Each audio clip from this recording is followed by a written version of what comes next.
China's Global Outreach 2.0, aka the Second Belt and Road Summit. It took place in Beijing today. It's a three-day affair. It began with China's President Xi Jinping's defense of his flagship project. The BRI is faced with a barrage of criticism from around the world for saddling countries with huge debt and lacking in transparency. Xi Jinping called BRI the project of the century. That was when it was launched 6 years ago. But now countries big and small are calling it debt trap diplomacy. In this context, the Chinese president addressed the opening session of the second forum meeting, and in his keynote address, he promised, quote-unquote, high-quality growth for everyone. Xi Jinping said that his country is committed to building sustainable, reasonably priced and inclusive infrastructure. What a choice of words.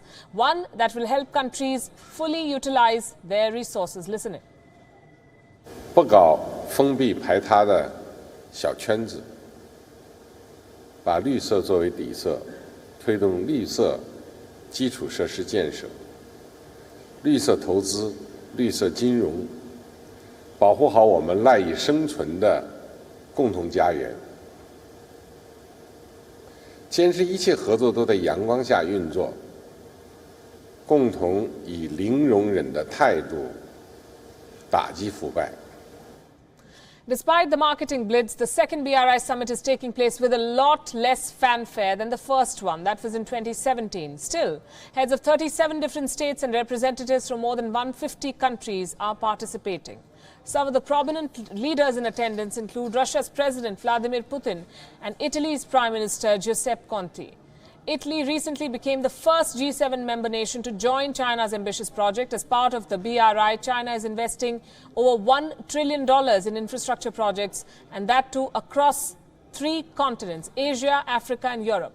While China already has Asia and Africa covered, Italy's addition extends the BRI's tentacles to Europe.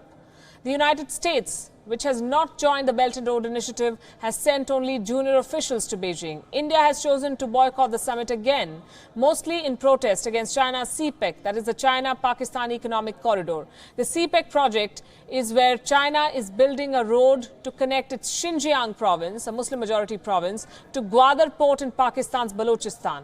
Now, this project passes through Pakistan-occupied Kashmir, and India has stated categorically and repeatedly that this infringes upon the sovereignty of India. It's Indian territory, Gilgit-Baltistan. And while India is boycotting, Pakistan is busy in Beijing. China has been playing a crucial role in supporting Pakistan, both financially and diplomatically. And Prime Minister Imran Khan's speech at the opening ceremony was filled with tributes to China and the BRI. I want to thank China and its leadership for their unwavering support for Pakistan. Our deep-rooted friendship, partnership, and brotherhood with China remains strong, resilient, and unbreakable, standing tall in the face of every challenge. They call each other Iron Brothers. He even pitched for joint Belt and Road projects among member countries to promote tourism, to combat climate change and poverty. Imran Khan also spoke of establishing an Office of Anti-Corruption Cooperation to combat white-collar crime, which he said was devastating the world. No word on terrorism, though. Establish an Office of Anti-Corruption Cooperation to combat the scourge of white-collar crime. And white-collar crime has devastated the developing world. A high-level ministerial delegation is accompanying Imran Khan on his second visit to China in 6 months. He will meet the Chinese leadership. He hopes to sign a free trade agreement with Beijing. Sources privy to the development say that China is likely to give an exemption to more than 300 products for import from Pakistan. Meanwhile, China has been distancing itself from all those BRI projects which have become unsuccessful. Officials in Beijing are reportedly drafting new rules on which projects can be named as Belt and Road, all in a bid to prevent brand BRI from being diluted and being linked to the growing list of failed projects.